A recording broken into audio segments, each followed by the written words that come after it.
Tibb müəssisəsinin riskləri nədən ibarətdir? Tibbi fəaliyyətin gəlirli olması investorların bu sahəyə həmişə diqqətini cəlb edir.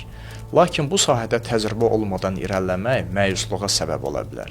Bəs pul itirmədən hüquqi riskləri necə idarə etmək olar? Bunun üçün əvvəlcə risklərin dairəsi müəyyən olunmalıdır. Tibbi idarə etmədə norma və standartları bilmək zəruriyyəti. Pasiyentə göstəriləcək tibbi xidmətin rəsmiləşməsini düzgün icra etmək. Tibb işçilərinin əmək münasibətlərinin xüsusiyyətlərini bilmək. Klinikaların idarə edilməsində heç bir işin təşkilinə əhəmiyyətsiz yanaşmaq olmaz. Misal olaraq deyə bilərəm ki, tibbi tullantıların idarə olunması ilə bağlı işin səhv təşkili bir klinika üçün böyük məbləğdə cərimə ilə nəticələnmişdir. Digər bir misalda isə müvafiq qaydada yoxlanışdan keçməyən tibbi cihazın müayinə nəticələri şübhə altına alınmışdır. Bundan əlavə xüsusi dərman vasitələrinin uçotunun aparılması, infeksiya nəzarət işinin düzgün təşkil edilməsi, hesabatlığın yerinə yetirilməsi və sairə işlərin düzgün təşkil edilməsi sizin klinikanı cərimə və hüquqi məsuliyyətdən qoruya bilər. Eyni zamanda ən çox müşahidə etdiyim hallardan biri də tibb işçilərinin əmək münasibətlərinin düzgün rəsmiləşdirilməməsi ilə bağlıdır. Belə olan halda isə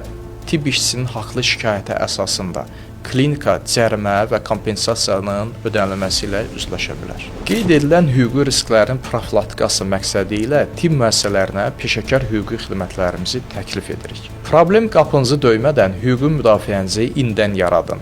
Tibbi mübahisələr üzrə ixtisaslaşmış vəkil Tural Musayev.